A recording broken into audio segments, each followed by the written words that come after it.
pressure. My name is Michael Detner. I'm the clinical specialist for behavioral health here at Onlife Health, and I hope you can all hear me, and you might even be able to see me if this camera is working correctly. Before we begin the webinar, just a few pointers about the webinar itself. The webinar is being conducted in a listen-only mode. In other words, you can hear me, but I can't hear you, and you cannot hear each other. The last 10 to 15 minutes of this webinar have been set aside for questions and answers, and even though I can't hear you, you may at any time during the webinar type any questions or comments that you have in the questions box at the bottom of your control panel, and then at the end I'll attempt to address as many of those questions or comments as we possibly can at the last 10 or 15 minutes of today's webinar. Also, before we go on, please keep an eye on your email, because following the webinar today, you will be receiving, everyone who attended will be receiving a link to a video that we've made addressing the topic of sleep and blue light. You might have heard of that recently on TV. It was on the CBS Morning Show the other day. But that video, it's about a 90-second video. It's a link that we'll send to your email, so keep an eye out for that. Also, please note that today's webinar is being recorded. Like I said, I'm Michael Detner, and I'm the clinical specialist for behavioral health here at Onlife Health. Get my clicker working here. Okay, there I am twice. Great. Like I said, our topic today is the connection between sleep and blood pressure. And I want to try something a little different that I haven't done before with this particular webinar. I want to do a couple of polls here just to get kind of an idea of where people stand. So the first one, and you don't have to answer this if you don't want it. It's completely anonymous, but I just want to get an idea of kind of what we're dealing with here. The first question is, I have been, or it's a statement, I have been diagnosed with high blood pressure, and I'm going to send that out. So we'll take about the next 10 minutes. If you would go ahead and click on the answer, I'll give you about 10 seconds here.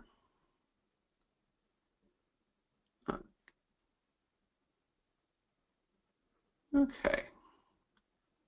About 5 more seconds. Quickly clicking.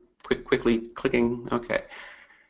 Well, it appears that about 56% of people, 43%, 44 people attending today have a diagnosis of high blood pressure, and about 57 don't. So we'll close that one. Let's do another one here. Yes or no, I have significant sleep problems. That would be maybe a sleep problem that that causes you daytime drowsiness or causes you any sort of problem. And we're literally at 50-50. Oh, okay. Oh, 56. Looks like the yeses have it here. And let's see.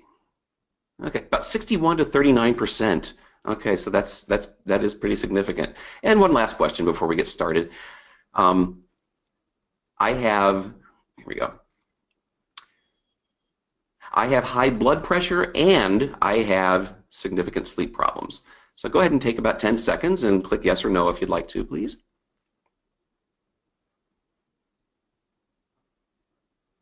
Looks like the no's are winning here, so that's good. Yeah, actually it's interesting because right now we are at 33% of people who are saying yes, around 70% saying no. That kind of goes along with the general population. So, but thank you for your participation in that. I was just sort of curious about those things, and so I do appreciate that. So, moving on here, our agenda for today, I'm going to try to lay things out here and keep it kind of casual if possible. We're going to talk about just kind of a rudimentary blood pressure overview, just the mechanics of it and what happens in the body when a person has high blood pressure. We're going to do a brief overview of sleep as well and some of the research that has gone into sleep science over the past several years, and just kind of talk about what sleep is, the nuts and bolts of it. Then we're going to talk about the connection between blood pressure and sleep, which is a pretty fascinating thing when you get right down to it. Many people, a good significant number of people in the United States today are reporting getting really generally poor sleep, around 25 to 30% actually in general. So I want to look at some of the reasons why we as people are not getting the sleep that we need. I'll be giving you some tips that you can enact, or at least try to enact today if you want, for getting some better sleep. And we'll also briefly talk about when is it time to seek help if your sleep and your blood pressure are both a problem. And like I said, at the end we will have a Q&A session. Let me go to this panel here. Okay, moving along with our overview of blood pressure. Okay. Now, I thought it's always a really good idea to, when we're trying to talk about something, a concept like this, to go ahead and find a good definition for it. So I found two. I found a good definition from the American Heart Association. They say high blood pressure, also known as HBP or hypertension. For our purposes today, hypertension, high blood pressure, same thing. It's when your blood pressure, the force of your blood pushing against the walls of your blood vessels, is consistently high. That's a good definition, but leave it to the Brits to really come up with something a whole lot better. From the Blood Pressure UK organization, they say when your heart beats, it pumps blood around your body to give it the energy and oxygen that it needs. As the blood moves, it pushes against the insides of the blood vessels. The strength of this pushing is your blood pressure. If your blood pressure is too high, it puts extra strain arteries and your heart, and this may lead to heart attacks and strokes, not to mention other things. I like that definition a little better because it just explains more about the situation. One way that I like to explain blood pressure to people, particularly younger people who haven't had much experience with blood pressure and that sort of thing, is if you imagine the heart as a fire hydrant. If you put a fire hose on a fire hydrant and crank it up to full blast, the fire hydrant, or the hose rather, will expand and the water will go where it needs to go.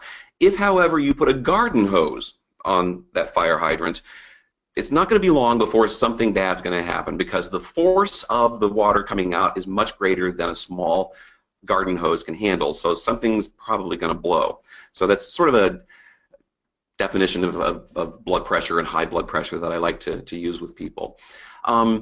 So as far as defining high blood pressure or hypertension specifically, there are a couple concepts that we might want to look at here, a couple of types of high blood pressure. The first is what we call primary hypertension or essential hypertension, same thing. And some of the characteristics of this: it's not caused by any other condition. It just sort of shows up. It exists on its own. Typically, primary hypertension appears gradually, often over the period of several years, often in adults. There's a very, very high likelihood, almost a certainty, that genetics does play a role in people developing primary hypertension. Things that contribute to it and things that can make it even better or worse are what you do with your diet and how much care you give yourself as far as managing your stress. Chronic stress can really, really lead to primary hypertension. Being overweight, enormous, pardon the expression, that's a very, very significant contributor to primary hypertension. And primary hypertension is the most common. Most likely, if you've been diagnosed with hypertension or you know someone who has, most likely, odds are, it's primary hypertension. But what about secondary? Secondary hypertension it means that it's because of something. In other words, it's caused by some other underlying condition, such as alcohol abuse, tobacco addiction. There are certain adrenal gland tumors that can contribute to secondary high blood pressure, along with kidney problems, thyroid problems, hormonal issues. Certain medications that people may take, either prescription or over-the-counter, can contribute to that, as well as legal and also illegal drugs. A big difference between secondary and primary. Secondary often appears kind of out of nowhere, kind of all of a sudden. And it doesn't gradually build up for years like primary. And the numbers in the case of secondary blood pressure are usually higher, so it's a little bit more of a high blood pressure problem, secondary hypertension. So, and speaking of numbers, let's take a look here. I don't want to belabor this because I know our time is a little bit limited. These are the numbers that define good and bad blood pressure. As you probably know, blood pressure is reported with one number over the top of another. The number on the top is the systolic blood pressure. And what that measures, I'm not sure how many people know this, what that measures is when your heart contracts, when your heart squeezes the blood out into your blood vessels. That's the systolic number. The diastolic is the pressure, the amount of pressure when the heart relaxes. So it's systolic, diastolic, okay? If it's less than 120 in the upper number and less than 80 on the lower number, that's considered normal blood pressure. You're in great shape. Now, if you get anywhere between 120 and 139 in the upper number, or 80 to 89 in the lower number, it's not and, it's or, you are considered to have pre-hypertension. You don't really have high blood pressure officially, but it does mean that your risk for developing hypertension is actually significant, and that's a great time to really start doing some lifestyle changes and looking at other things that we can do. Stage 1 hypertension is listed here, 140 to 159 or 90 over 99. Stage 2, 160 or higher or 100 or higher diastolic.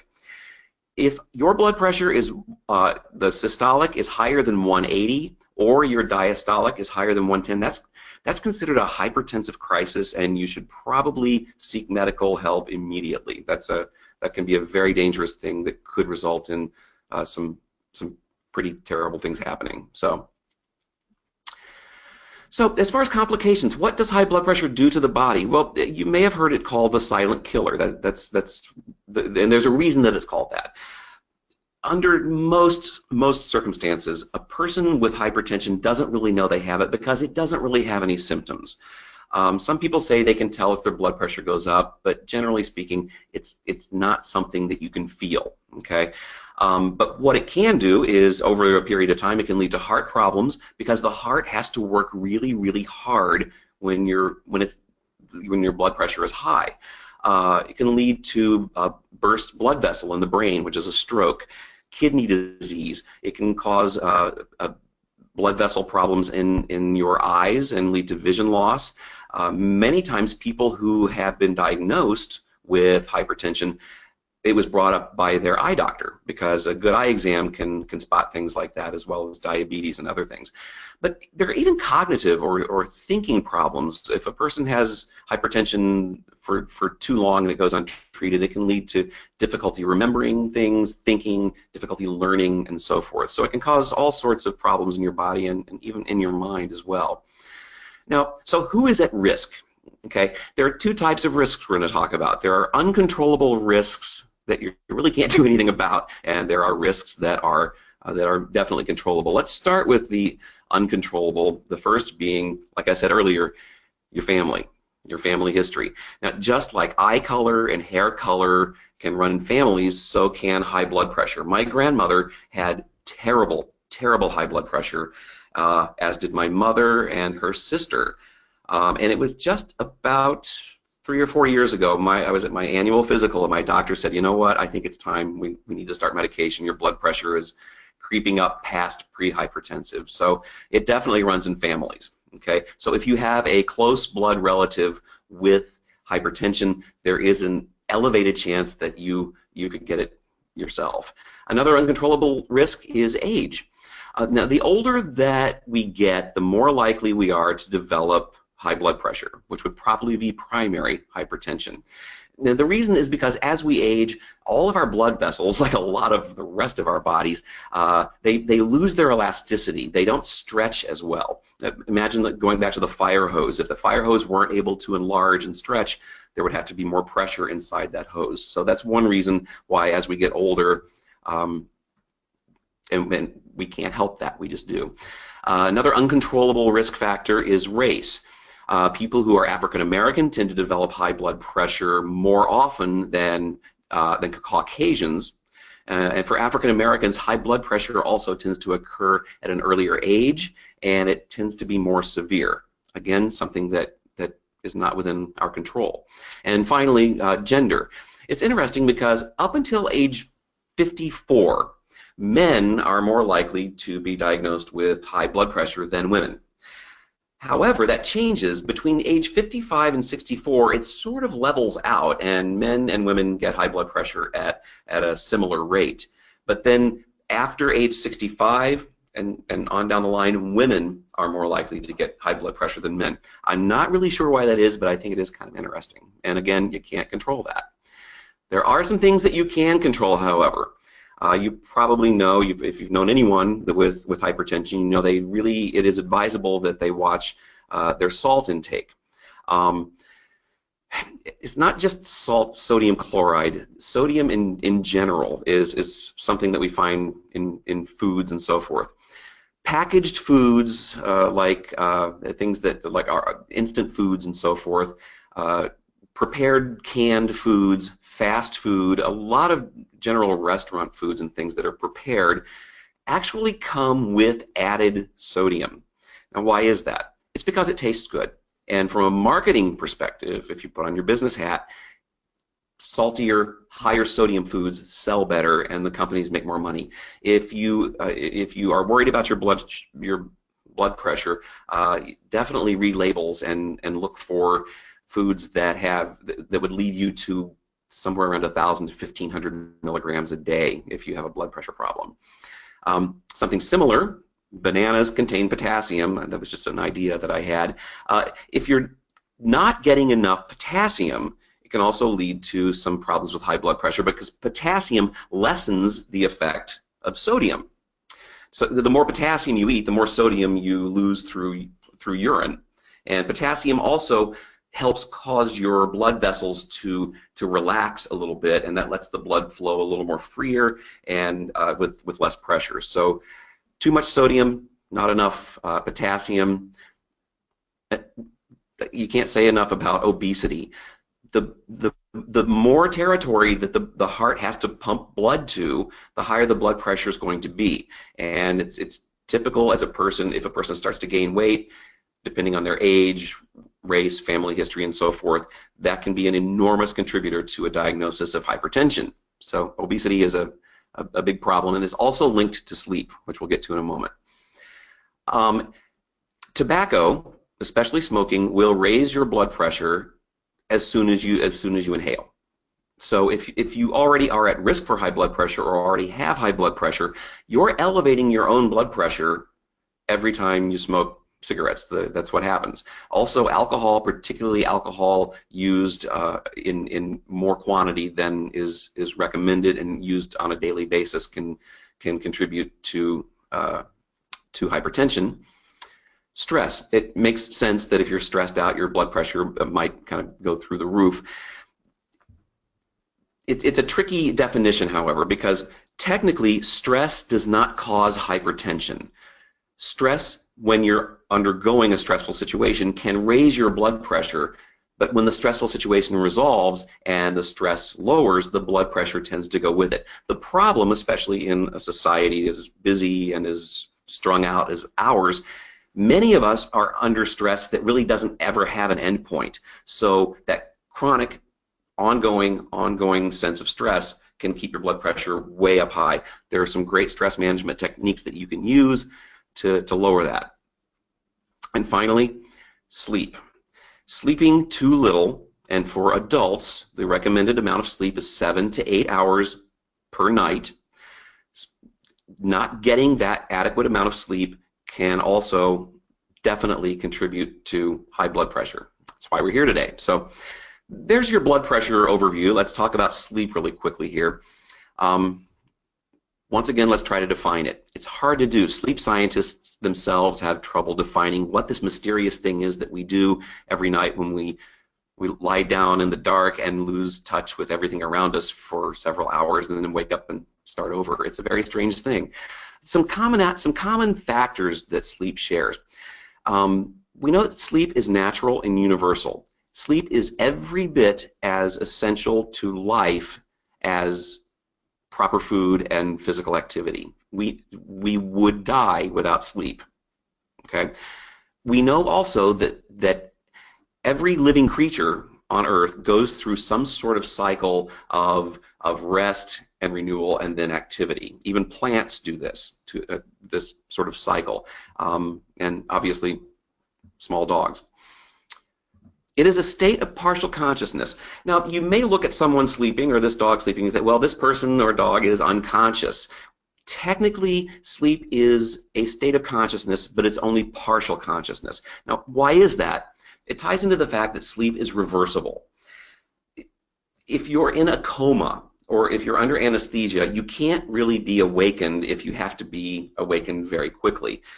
Even the deepest sleepers who are really hard to wake up can be awakened if there's a fire or there's some sort of, if they have to wake up, they might be really groggy and out of it, but sleep is reversible. And finally, I love this word, sleep is a dynamic process. Even though it looks like a person's lying there with their eyes closed and nothing happening, inside the brain and inside the body, there is an enormous amount of activity occurring that's actually pretty miraculous. As a matter of fact, there are certain phases of a regular night's sleep where the brain is more active than it is when you're awake. It's pretty amazing. So, getting to the blood pressure part here, at least slowly, why do we sleep?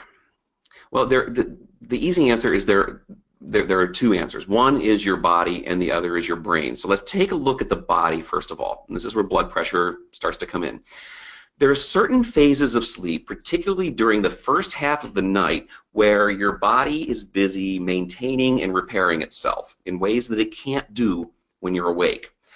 When you're sleeping, your muscles and other tissues are changing, they're repairing themselves. Little dings and dents that we take during the day, they get healed while we sleep. They're recovering from injuries, your body is recovering from stress and so forth. And in younger people, particularly adolescents, there's a lot of growth, physical growth that happens during sleep. So the body goes through a phase, a couple phases actually, where it really, really does work hard at repairing itself. It also releases and balances various hormones in your body, particularly two hormones that we're going to come back to in a few minutes called ghrelin and leptin. And these are hormones that are responsible for your appetite, basically. We'll come back to that. Now, we also said that the brain is something else that repairs itself and maintains itself during sleep. During sleep, certain phases of sleep, your brain starts forming and repairing neurological circuits that you need for thinking and remembering and for being able to think clearly and react to things. Sleep also, as far as the brain is concerned, it helps consolidate memories. That's why pulling an all-nighter is never a good idea to learn something. It's best to study before bed and let the brain do its thing while you sleep. Sleep also helps the brain regulate moods. And if you've ever seen a little kid who has missed their nap for the day and what holy terrors they can be, that totally makes sense, right? So I've seen a few of those. So the question is, how do we sleep? Try to zoom through this quickly, but I want you to grab a couple of things here. If we were to diagram the way that we sleep, we would start with when we're awake. Now, you may have heard that when we go through a normal night's sleep, we go from awake into these various stages of sleep, deeper and deeper and deeper and deeper. Stage 1 is barely asleep. Stage 4 is very, very asleep. And we would diagram this over the course of, we'll say, a normal night's sleep, 8 hours. So we'll put those hours along the bottom there, okay?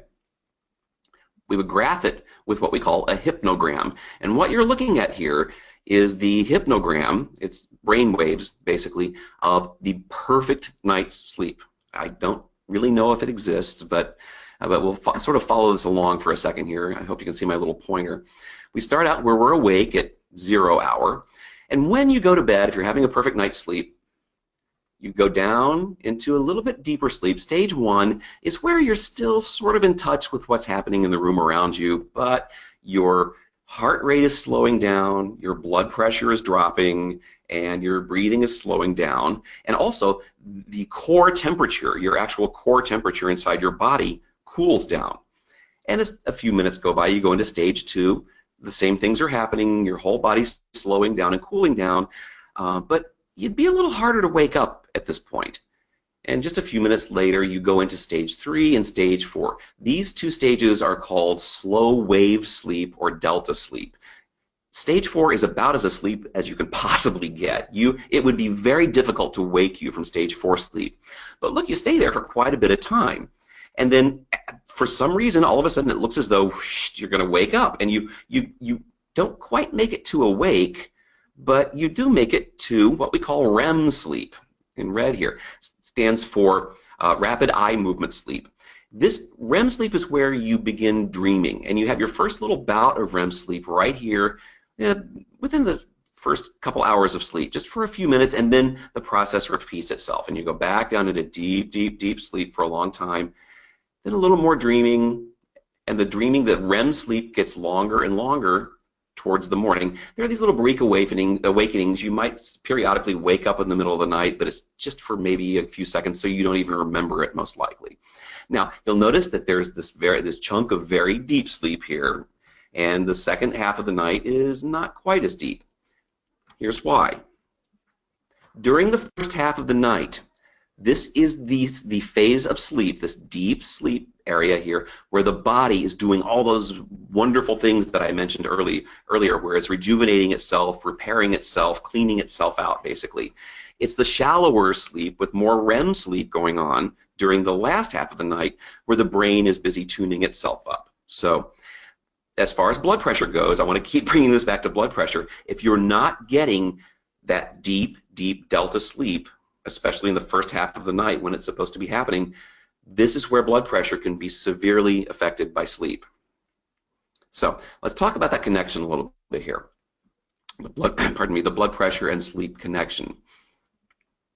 Okay, it's important to realize that under normal circumstances, if a person just has regular normal blood pressure, it doesn't stay at that number 24 hours a day, 7 days a week. Under normal circumstances, blood pressure tends to peak in the mid-afternoon, and then it takes kind of a steady decline down, and it's during your overnight sleep, during those deep, deep 2 delta sleep phases where it's at its lowest. And this is where some really great things can happen with your blood pressure. If you're in that phase of sleep, it allows your heart to take a rest from its normal workload. Now, if the sleep is disrupted or if it's not happening the way that it should, the body doesn't get the rejuvenation it needs, and the heart has to keep working much harder than it was designed to work during that period of your day or your night. The cardiovascular system has to have, it needs this downtime. It's almost like a reset for the cardiovascular system, and if that is out of whack for a long period of time, your blood pressure can definitely suffer, especially if you're at high risk anyway. Now, here are some other issues. I mentioned hormone regulation earlier. People who don't get enough sleep tend to have a tendency to overeat quite a bit because their sleep cycles and their bodily cycles are all off. And an important part of sleep is hormone regulation. These two hormones in particular, ghrelin and leptin, determine whether you feel hungry or whether you feel full. When you're hungry, like this guy in his pajamas obviously is, when you're hungry, there's a hormone called ghrelin, and you can remember it because your stomach is growling from the ghrelin. Okay? Now, once you've eaten under normal circumstances, this other hormone kicks in and tells your brain, hey, the body is full, leptin, and then you're fine. You know when you're hungry, you know when you're full, and you go on. When you're sleep deprived, these hormones, as well as other hormones, are way off base, and it can cause a person to eat more. Eating more can lead to obesity, and obesity is a huge factor in blood pressure. Also, stress recovery. Like I talked about stress a little bit earlier, there are two chemicals that the body and the brain will balance out during a good night's sleep, and that's adrenaline and cortisol. Adrenaline is responsible when we're under stress or when we're in danger for turning up all of our systems. If you get startled by a slamming door, your heartbeat goes up, your respiration goes up. Okay, that's from the adrenaline. And the cortisol is there as well. It is known as the stress hormone. It's during the night when we're sleeping that these chemicals are rebalanced, excess adrenaline and cortisol are washed out of your system. But if you're not sleeping, that can't happen. Cortisol in particular has a very corrosive effect to the body and the bloodstream. So it can, if it's there too much or too often, it can cause some real problems. And again, your heart rate and your blood pressure go up.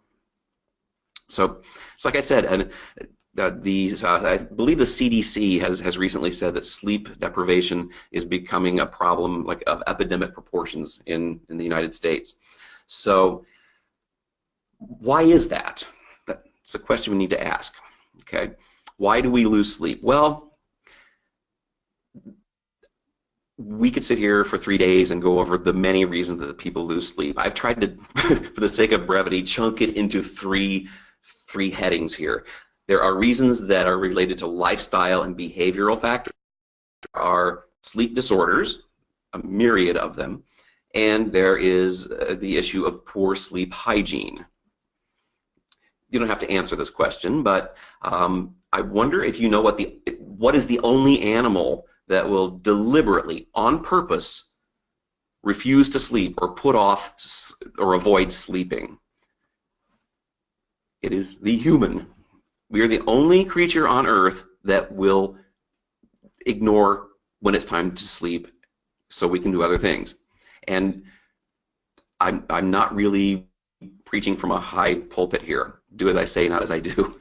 There's a lot of really good stuff on TV at night. That's what I'm saying. This young man here is a great example of a lifestyle or behavioral issue with sleep. And they've come up with a name for this because the more syllables, the better, right? Behaviorally induced insufficient sleep syndrome. Okay? What are the symptoms of this syndrome? Concentration and attention and memory problems during the day. Not having as much energy as you normally do. You're just not very alert. It's hard to pay attention. Distractibility, irritability, and fatigue. Well, let's say that this young man went to his doctor and said, I'm having all of these: concentration, lowered energy, distractibility, fatigue. What's wrong with me? Well, the thing with behaviorally induced insufficient sleep syndrome is a medical exam will really reveal nothing abnormal. This person would probably have no problem sleeping if he got the chance, or if he gave himself the chance. It's voluntary, but not necessarily intentional. A person with behaviorally induced insufficient sleep syndrome is generally unaware that they really need more sleep. That's why maybe he went to the doctor. But the thing is, all of these symptoms and what a person is going through is a result of the choices that he makes. It's hard not to stay up and watch your favorite show at 11 p.m. when you have to be at work at 7 o'clock the next morning, but we pay for it the next day, and it really takes a toll on our health. So that's the behavioral lifestyle stuff, you know. As far as sleep disorders, there are dozens of sleep disorders, and we obviously don't have time to talk about most of them. I wanted to cover a couple of major topics here that do relate to poor sleep, which relates to high blood pressure. The first is insomnia. You've heard the word, I'm sure. Generally, insomnia is kind of a catch-all term for trouble falling asleep, trouble staying asleep, or both. And it has to go on for a certain number of weeks, and it needs to really cause some serious problems in your daytime functioning as well. But it is generally easily treated. There are lots of really excellent treatments out there. Some people would say that snoring is a sleep disorder. Some people would not. Regular everyday snoring tends to not be a problem.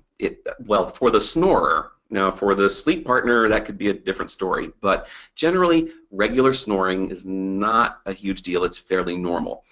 But the problem becomes when snoring becomes something much, much more complex, and that's known as obstructive sleep apnea, or just sleep apnea. Sleep apnea, it sounds like snoring, only there's a lot more of it. It tends to be a lot louder, and it tends to be accompanied by frequent sort of gasping or choking.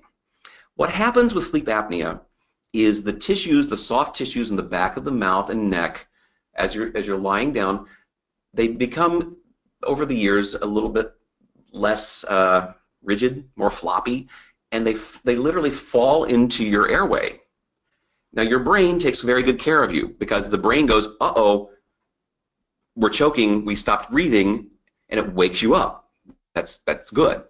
So you wake up and repeat the process. It's possible to have dozens of these emergency wake-up gasping moments per minute per night.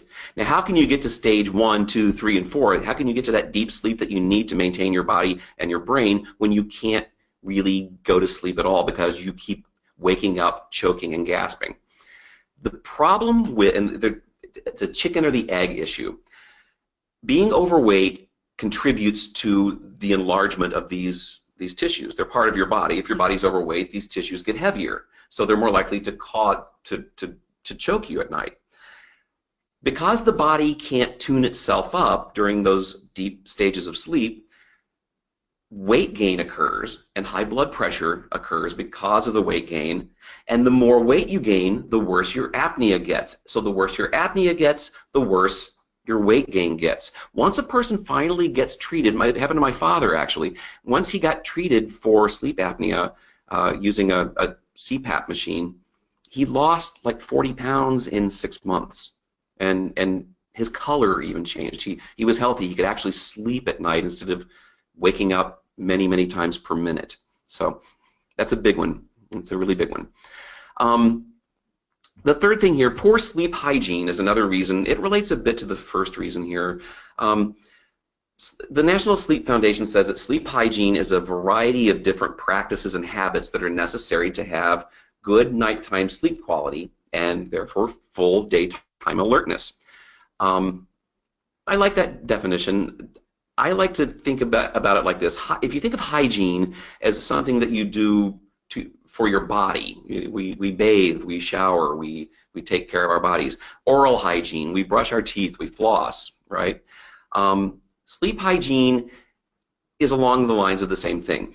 I think of these as things you choose to do on a regular basis to be sure you stay as healthy as possible. Things that if you neglect doing could result in much poorer health. So here are some sleep hygiene things that you can do for, hopefully for better sleep. They can be divided into 3 categories: daytime habits, bedtime rituals, and your sleep environment. So look at the daytime habits, things that you can do or perhaps change that might help you sleep better. When it comes to napping, it is not recommended that you take naps during the daytime. Now, if you are just exhausted and you absolutely must take a nap, take it as early in the day as you can, preferably before noon or 1, and keep it short. Any nap that lasts more than 25 minutes or so, 20 to 25 minutes, is sending you into some sleep cycles that you're not going to be able to get into that night. So napping can really mess with your sleep. Try to avoid it, but if you have to take a nap, don't go any more than 20 minutes. Catch some rays.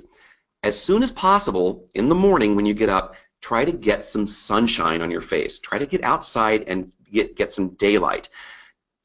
The sun and light in general tells our brain to tell our body that it's time to be awake and that it's time to function. So the more sunlight that you can get during the daytime, the better you will sleep that night. In particular, there's a type of blue light. I mentioned that in the video that you'll be receiving. Blue light is a component of sunlight that tells us it's time to be awake and not to be asleep. And get moving. Preferably go outside and get moving. We've known for many years that exercise during the day helps with sleep at night. You don't have to run a marathon. Just get out and get some brisk walking in for a total of 30 minutes. But don't exercise too close to bedtime within an hour or 2 because your body's all wound up and you're not going to sleep well. But exercise during the day means better sleep at night. Bedtime rituals. Stick to a schedule. This is very important. It's not unlike a lot of us to maybe burn the candle on both ends during the week and sleep extra late during the weekend. That's actually not good as far as maintaining good sleep and therefore good blood pressure. It's a good idea to go to bed at the same time every night and wake up 7 to 8 hours later the same time every morning, even on weekends. Slow down and unwind. Find something, a ritual to do in the hour or 2 before bedtime. One important thing that I've learned to do is to turn off any unnecessary lights, particularly fluorescent lights. They have a lot of blue light. They trick your brain into thinking it's time to be awake. Turn off lights, take a warm shower, lay your clothes out for the next day, put on your sleep attire, your pajamas, whatever, turn down the bed. Just get into a routine every night where you're telling your brain that it's about time to go to bed. More people use alcohol as a sleep aid than any other sleep aid. Alcohol is the worst possible thing you can use to go to sleep, because even though you appear to be asleep, you're really more unconscious. You're not in those deep levels. You sort of spend the night kind of hovering in like around level 1 or 2, and then you wake up after having had your eyes shut for 8 hours, feeling kind of awful, not having slept really at all. Limit food and liquids in the hours before bed. Try not to eat a big dinner because it can cause a stomach ache and acid reflux while you're sleeping, and that's not good sleep. Also, try to limit the liquids as much as you can because you don't want to be getting up in the middle of the night to head to the bathroom. No stimulants, obviously. If coffee, if chocolate, tea, or heaven forbid nicotine is something you do before bed and you're having trouble sleeping, that could be the thing right there. And again, beware of blue light. There's been more press about this lately. What is blue light? It is the part of the spectrum that tells your brain that it's time to be awake. Where does it come from? Well, it comes from the sun, but when the sun goes down, we're still getting way too much of it. From these things, anything with a screen, smartphones up at your face like this at 11 o'clock at night, tablets, laptops, giant screen TVs, LED TVs, they tend to give off tons and tons of blue light, telling you in every moment that you're using them, it's not nighttime, we shouldn't be sleeping. So that's a big thing. My phone is fairly new, and I just realized a couple days ago it has a blue light filter setting that will come on at sundown and stay on until sunup. So check your phone and see if you've got that. And finally, sleep environment here. This doesn't mean the climate you're sleeping in, it means the room you're sleeping in, basically. There are certain rules, or not rules, but I guess tips that can really help you sleep better. One thing to be cognizant of in your sleep environment is your own personal need for noise or lack thereof.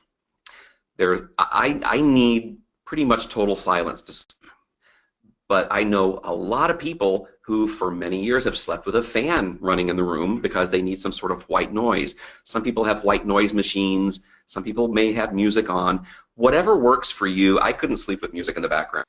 That would not work for me at all. But whatever works for you, make that noise a factor. If outside noise is keeping you up, try to keep the windows closed. Try to insulate what you can.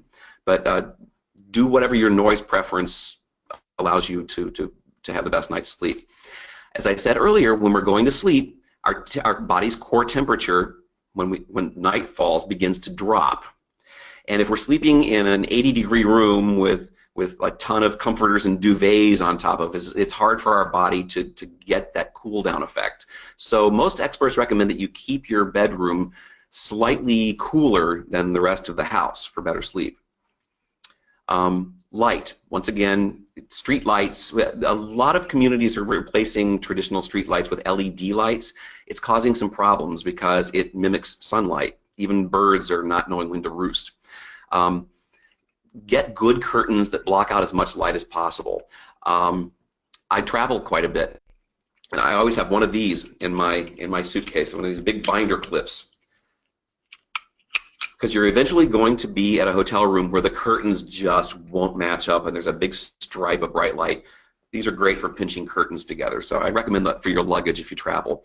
Also, I recently bought a new clock radio, and it's got amazing sound quality, but the readout, I literally have to put a cloth over the top of my clock radio because the readout is so bright it lights up the whole room.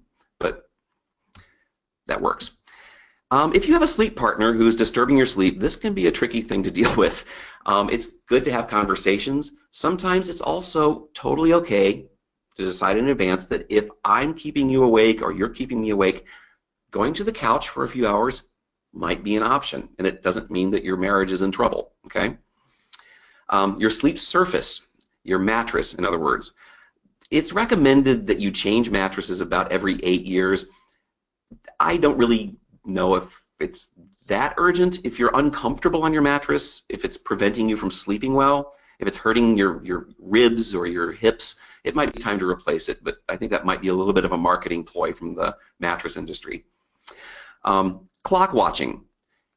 If you're lying there doing this crazy mathematical formula in your head, okay, if I go to sleep now, I will get 5 hours of sleep, which means if I get up at, if you're watching the clock waiting to fall asleep, you're probably not going to fall asleep. Turn the alarm clock around, or put a cloth over it like I did.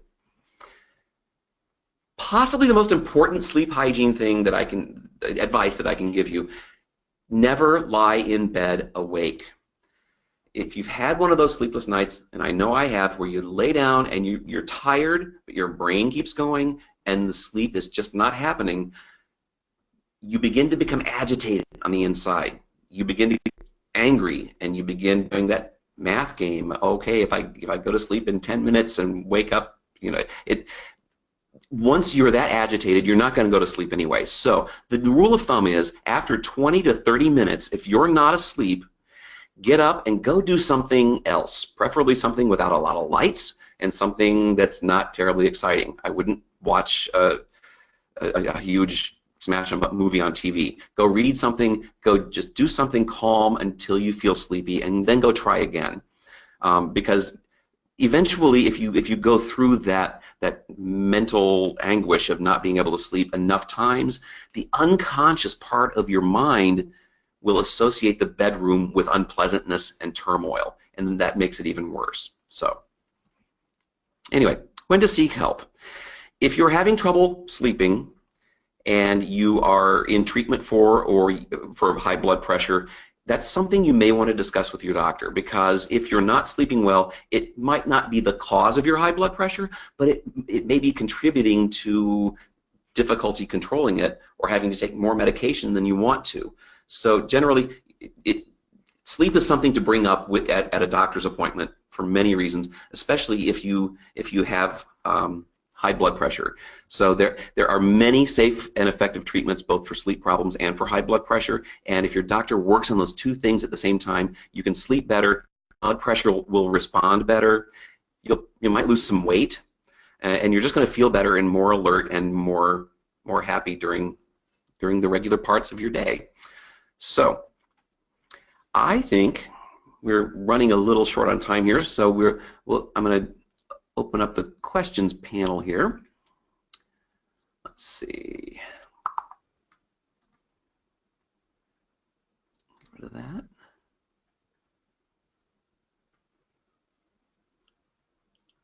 I see the questions, I just can't get them to pop out.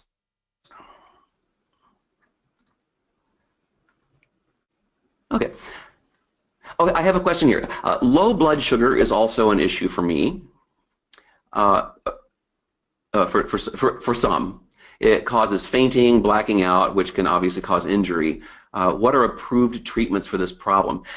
Obviously, that would be something that you really need to ask your physician about. There may be something to do with too much potassium. It could have something to do with not enough sodium. That's something, especially fainting, blacking out, that sort of thing. That's called hypotension, which means lower than normal blood pressure, and it can be as alarming as any other. So I wish I had a better answer, but that's something that I think you and your doctor should probably have a conversation about. Let's see what else we got here. Lost my cursor. There it is. Questions. There we go. What about using a low dose of melatonin? Generally, if you're using a low dose of melatonin, especially if you're exposed to a lot of light, it's probably not going to hurt anything. Melatonin, it's the hormone that's produced in the pineal gland in the brain that tells your body and your brain that it's time to go to sleep now. So there are a lot of people who use melatonin. The only thing I would caution you about is make sure you're buying a reputable brand, because it is a supplement. It's not looked over by the FDA at all. So just because it says 3 milligrams doesn't necessarily mean that it really is 3 milligrams. But if it works for you, that's good. if it gets to the point where you just can't sleep without it, you might want to talk to the doctor. There is a medication that can trick your pineal gland into producing its own melatonin as well that you could look at. It's called Ramelteon. A very good question. I missed the topic of restless leg syndrome. How might medications for this impact sleep? Generally, since restless leg syndrome is a sleep time related syndrome or disorder, the medications, as my understanding is, the medications that are prescribed for restless leg syndrome can even be a little sedating. They might even help with sleep a little bit. There are different approaches that different doctors take for that, but it can be really debilitating because you just can't sleep when you feel like your legs are crawling, and the only way to stop it is to keep shaking them and wiggling them. You have all my sympathy on that. Any other questions here? What about over-the-counter sleep aids? Most over-the-counter sleep aids, whether it's something like a Tylenol PM or any of those PM drugs, is really just a painkiller mixed with an antihistamine like Benadryl. If you've ever taken Benadryl for allergies and gotten all groggy, that's exactly what's in over-the-counter sleep medications. If the other problem is they tend to linger in your system kind of a long time, so it might help you go to sleep, but the next morning can be a real struggle, and maybe even into the afternoon. So be really careful with those. And again, if you're having to take a sleep aid more than a couple times a week for more than a couple months, it might be a good idea to talk to a doctor to get you back on track. Any other questions? Is it possible to get too much sleep? Yes. I was trying to avoid this topic. Is it possible to get too much sleep? There is some relatively new research that says that getting 9 or more hours of sleep per night can be as harmful as not getting enough. And so I think the jury is still out on that, but the evidence is piling up that it's possible to have some really bad health effects, including high blood pressure, if you're sleeping too many hours at night. So again, get to a bedtime and a wake-up time that's 7 to 8 hours apart, and stick to it as much as you possibly can. Any other questions? Okay. Still looking.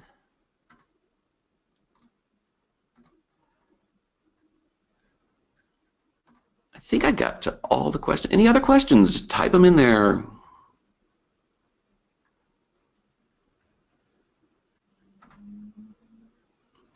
Okay. Well, our time is short, and it's been nearly an hour. Thank you for your patience. Just really quickly, I want to say thank you to Health Trust and the Slice of Life program. We really enjoy putting these webinars together and presenting them to you every quarter. We've been doing it for a few years now, and we are very appreciative of you and all of the members that you serve. Once again, don't forget to check your email soon for the video link that I mentioned. It should be there probably within the next 24 hours, if that. And finally, most important, I want to thank all of you who joined me today. It looks like a pretty big number of people. Thank you for joining me today. I hope that you were able to take something away from this that was helpful. And it's a pretty important topic. So be sure to join us in 3 months, in November, I believe, for our next quarterly webinar, and it will be Understanding Functional Fitness. And we will have an exercise physiologist who will present some information to you about fitness that you can do, I suppose, without having to join a gym, things that help you function better in life. But until then, sleep well. And we will see you again in about 3 months. Also, I think all of you have my email. If you have any questions, please feel free to email me. I'll get back with you as soon as I can. Thank you very much, and have a great day.